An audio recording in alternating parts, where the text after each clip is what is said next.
The Lincoln-Douglas debate set a precedent for future debates. There were 7 debates held all around Illinois during the year of 1858. At this time, Abraham Lincoln, a Republican who only had 1 year in Congress, and Stephen Douglas, a well-known Democrat, were running for Senate. The debates were intense discussions about slavery that divided the country, and proved how a few debates can change the candidates' futures. Lincoln and Douglas had been debating with each other 20 years before the famous debates for Senate. The political environment at the time of the debates was extremely tense because of the debate over slavery. Lincoln represented a new party, the Republicans, who believed in free soil for Western territories, which means the containment of slavery within the South. Douglas, a Democrat, believed that each state should decide for themselves whether or not they wanted to allow slavery. In 1858, Lincoln wasn't very well known. These debates were one of his first appearances in Congress. On June 16th, the Republican convention meeting at the State House in Springfield decided for Lincoln to run for Senate. Douglas, at the time of the debates, was the most popular politician in the West. He had worked in Congress for years before the debates. One thing Lincoln and Douglas both had in common was that they were known for being good communicators. Lincoln challenged Douglas to 50 debates all around Illinois. Douglas thought it was way too many, so he agreed to 7 joint discussions. These debates took place all over Illinois in towns including Ottawa, Freeport, Jonesboro, Charleston, Galesburg, Quincy, and Alton. Each debate followed the same guidelines. It started with an hour-long opening statement, and then a half an hour-long response by the other candidate, and lastly, an hour response to that. Overall, the joint discussions combined, they spent 17 hours debating. The debates attracted tens of thousands of voters and newspaper reporters from all over the country. They traveled there by train, canal boat, wagon, buggy, and horseback. And sometimes the debates got up to 20,000 spectators. The audiences participated by asking questions, cheering on the participants, applauding, and laughing. After the spectators heard the debates, as they were leaving, they were given a ticket that had a legislator's name on it depending on the party they wanted to vote for. People who missed the debates would read the transcripts in the Democratic and Republican newspapers the following day.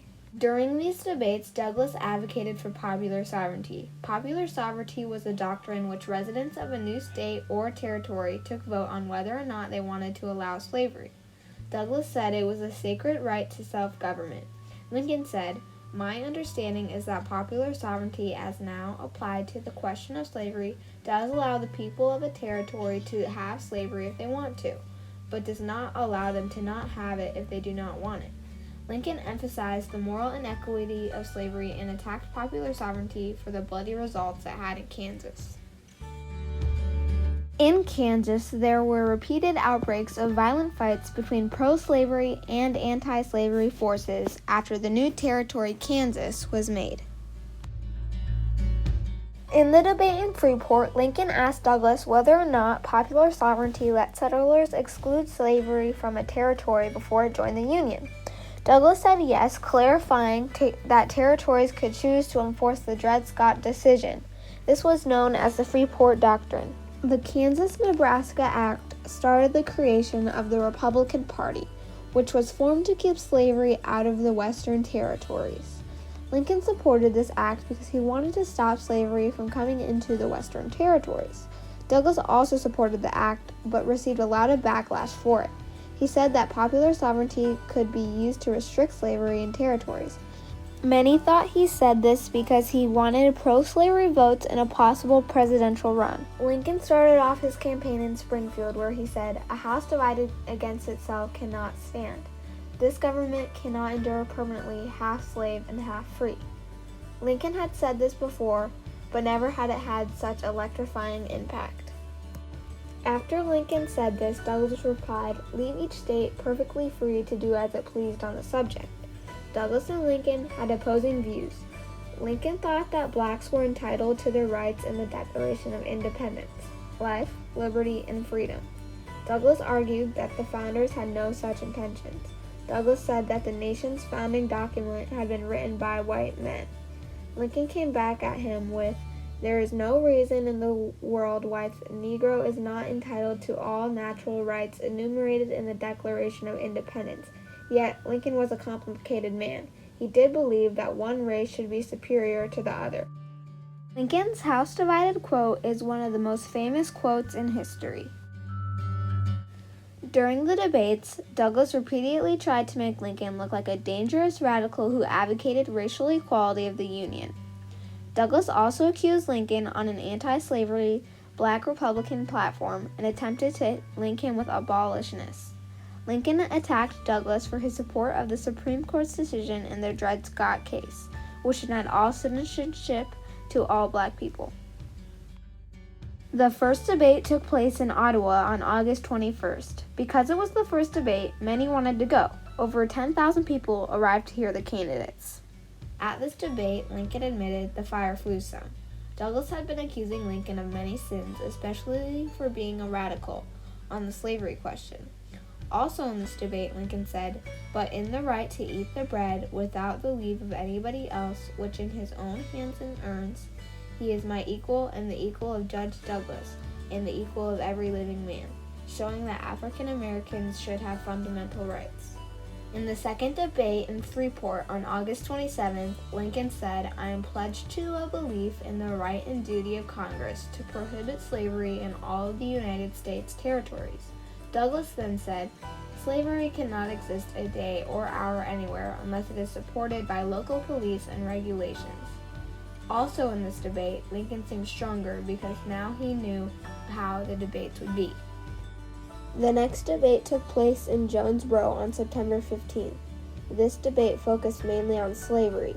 Lincoln thought slavery was immoral and should be eventually abolished. The debate in Charleston took place on September 18th. In this debate, Lincoln said he was not ready to commit to full political or social equality.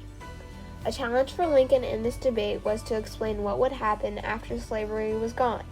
Douglas knew that most whites feared this and pressed Lincoln repeatedly. On October 7th, at the debate of Galesburg, 15,000 people came. In this debate, Lincoln emphasized the Declaration of Independence was meant to apply to all men. In the next debate in Quincy, on October 13th, Lincoln seemed very tired. He even considered quitting. The last debate was on October 15th in Alton. Only 5,000 people came. In this debate, Douglas attacked Lincoln's House Divided speech and championed popular sovereignty. Many think that Lincoln won the debates, but Douglas actually won the spot in the Senate. The Republicans won more votes than the Democrats in the election across Illinois, but because of districting issues and holdover seats, Lincoln lost in his bid to replace Douglas. Even though Douglas won the debates, his beliefs alienated some Democrats. He lost his spot as an influential party leader. By the crowd's response, Lincoln won 2 debates, Douglas won 2 debates, and the other 3 were a tie. After the election, Lincoln edited the transcripts and published them into a book. This book was used as an important campaign document in the presidential election. The debates impacted both Lincoln and Douglas's political careers. Lincoln and Douglas faced each other in the 1860 presidential election. These debates made Lincoln's career shoot into the spotlight and become a stronger debater, which helped him win the presidential election. Most likely, Lincoln would have not been nominated or elected president in 1860 if he had not gained national attention from the debates for Senate 2 years earlier. The Lincoln-Douglas debates changed the way candidates run for Senate. There used to not be any campaigning or debating before then. Many candidates used the transcripts to learn debating tactics. Lincoln would have never been one of the most well-known presidents if he had not challenged Douglas to these debates. The 7 debates that took place in 1858 will forever leave a mark in history.